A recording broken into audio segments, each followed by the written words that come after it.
कांग्रेस ने खुद मारी अपने पैरों पर कुल्हाड़ी या बीजेपी की रणनीति रही सफल? बड़ा सवाल। कांग्रेस का ईवीएम को दोष देना है कितना सही, आज इसी खबर पर विस्तार से चर्चा करेंगे। नमस्कार, मैं विनोद विक्टर, आप देख रहे हैं नॉन स्टॉप एलनाबाद। अगर आप मेरे चैनल पर नए हैं तो कृपया चैनल को सब्सक्राइब, लाइक और फॉलो अवश्य कर लें। दोस्तों, हरियाणा का चुनाव परिणाम ऐसा आया कि उसने पूरे हरियाणा के साथ साथ पूरे देश को चौंका दिया, क्योंकि दोस्तों इस चुनाव परिणाम पर बीजेपी के नेता और कार्यकर्ता भी एक बार तो विश्वास नहीं कर पाए। कहीं ना कहीं दोस्तों, जो पूरे देश के एग्जिट पोल थे वो कांग्रेस की हवा बता रहे थे और कांग्रेस की सरकार बता रहे थे। सभी एग्जिट पोल कांग्रेस को पूर्ण बहुमत की भविष्यवाणी कर रहे थे और कहीं ना कहीं पूरा हरियाणा में कांग्रेस की हवा भी दिखाई दे रही थी। फिर ऐसा क्या हुआ कि 8 अक्टूबर मतगणना के दिन सभी एग्जिट पोल और सभी रुझान पलट गए और बीजेपी 48 सीटें लेकर पूर्ण बहुमत की सरकार बनाने जा रही है। कांग्रेस पार्टी को इस चुनाव में 37 सीटें मिली है, वहीं इनेलो को 2 सीटें मिली है और अन्य 3 पर विजयी हुए हैं। दोस्तों, चुनाव से पूर्व की परिस्थितियों पर नजर डालें तो कहीं ना कहीं हरियाणा में कांग्रेस की हवा बनी हुई थी। बीजेपी सरकार के खिलाफ 10 साल की एंटी इनकम्बेंसी इतनी हैवी दिखाई दे रही थी कि कांग्रेसी नेता इससे पूरी तरह उत्साहित थे और कांग्रेसी कार्यकर्ताओं और नेताओं को लग रहा था कि उनकी सरकार इस चुनाव के बाद आने ही वाली है। चुनाव से पूर्व कांग्रेस के नेताओं के उत्साह और हरियाणा में उनकी हवा को देखकर बीजेपी भी इसमें उलझ गई और उसने भी एक स्पेशल रणनीति के तहत चुनाव मैदान में उतरने का फैसला किया और नए प्रयोग के साथ चुनाव मैदान में उतरते हुए कहीं ना कहीं उनकी रणनीति सफल हुई और आज वो इस चुनाव में विजयी हुए हैं। अपनी इसी रणनीति के तहत उन्होंने सिरसा जिला को तो पूरी तरह से छोड़ ही दिया था। कहीं ना कहीं सिरसा जिला में भी बीजेपी की रणनीति सफल हुई है और 2 सीटों पर इनेलो विजयी हुई है। दोस्तों, अगर हरियाणा के अलग अलग क्षेत्रों की बात करें तो जीटी रोड बेल्ट में बीजेपी ने अपना अच्छा खासा जोर लगाया। जीटी रोड बेल्ट की 23 सीटों में से बीजेपी ने 14 सीटें जीती और कांग्रेस ने 9 सीटें जीती है। वही बात करें कांग्रेस पार्टी के लिए सबसे अहम बने हुए क्षेत्र की, यानी जाटलैंड, सोनीपत, झज्जर, रोहतक, चरखी दादरी और जींद इत्यादि क्षेत्र की बात करें तो इस क्षेत्र में भी कहीं ना कहीं बीजेपी ने कांग्रेस को डेंट दिया है। इस क्षेत्र में भी बीजेपी कांग्रेस पार्टी से आगे दिखाई दे रही है। इस क्षेत्र की 25 सीटों में से बीजेपी ने 13 सीटें झटक ली है और वहीं कांग्रेस को 10 सीटों पर संतोष करना पड़ा है और अन्य के खाते में 2 सीटें गई है।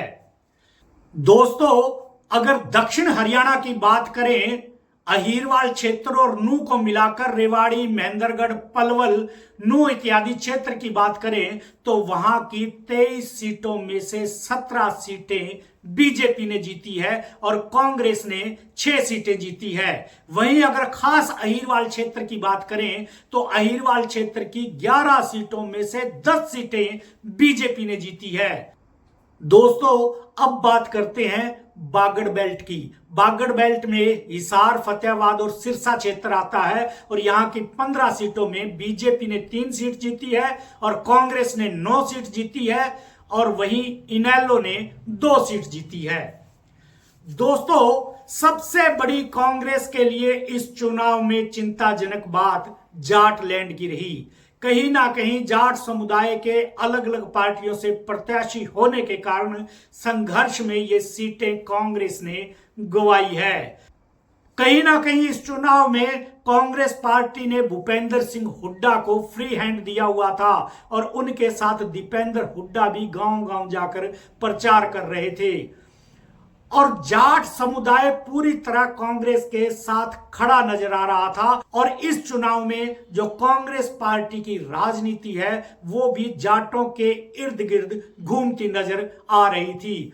यहीं से कांग्रेस के लिए एक गलत मैसेज गया है दोस्तों। कहीं ना कहीं जो नॉन जाट था दोस्तों, उनमें यह मैसेज गया कि बीजेपी हमारी हितैषी है, कांग्रेस तो सिर्फ जाटों की बात करती है। और इसी को लेकर जो नॉन जाट वोटर था वो बीजेपी की तरफ शिफ्ट हो गया। वहीं दोस्तों एन चुनाव के वक्त शैलजा का नाराज होना भी कहीं ना कहीं कांग्रेस पार्टी को भारी पड़ा है। बीजेपी ने हरियाणा में इसे एक बहुत बड़ा मुद्दा बनाया और इसका खूब प्रचार प्रसार किया। दोस्तों वहीं शैलजा नाराज होकर दिल्ली बैठी रही, चुनाव से दूर रही। चुनाव प्रचार में आने के बाद भी शैलजा कोई आक्रामक मुद्रा में नजर नहीं आई और उन्होंने भी 15 सीटों पर ही अपने प्रचार को सीमित कर लिया। दोस्तों कहीं ना कहीं इससे भी दलित वोटरों में नाराजगी गई और बीजेपी का एक नारा पर्ची खर्ची वाला भी चला और कहीं ना कहीं जो दलित वोटर है उस पर इसका असर हुआ और उनमें भी एक बड़ी सेंधमारी बीजेपी ने की है। दोस्तों वहीं बीजेपी ने ऐन वक्त पर मनोहर लाल खट्टर को हटाकर नायब सिंह सैनी को मुख्यमंत्री बनाया था। यह दाव भी इस चुनाव में बीजेपी का चल गया है। कहीं ना कहीं ओबीसी वोटर में यह संदेश गया कि बीजेपी पार्टी उनकी हितैषी है, इसलिए जो बैकवर्ड वोट था वो अधिकतर बीजेपी में शिफ्ट हो गया। कहीं ना कहीं इस चुनाव में कांग्रेस पार्टी को हरियाणा में अपना संगठन न होना भी खला है। दोस्तों पिछले काफी समय से हरियाणा में कांग्रेस पार्टी आपसी खींचतान के चलते संगठन नहीं बना पा रही है। हालांकि जिस समय उदय भान को प्रदेश अध्यक्ष बनाया था तो ऐसा लग रहा था कि कांग्रेस पार्टी जल्द ही जिला स्तर पर ब्लॉक स्तर पर अपना संगठन बना लेगी, लेकिन यह भी संगठन नहीं बन पाया। इसका भी खामियाजा कांग्रेस को भुगतना पड़ा है। लेकिन दोस्तों यहां यह भी जिक्र करना जरूरी है कि कांग्रेस पार्टी ईवीएम पर सवाल उठा रही है। कांग्रेस पार्टी का कहना है कि जब धरातल पर पूरी तरह कांग्रेस पार्टी जीतती दिखाई दे रही थी और देश के विशेषज्ञ और एग्जिट पोल कांग्रेस पार्टी के पक्ष में जा रहे थे, फिर अचानक ऐसा क्या हुआ कि रातों रात बीजेपी जीत गई।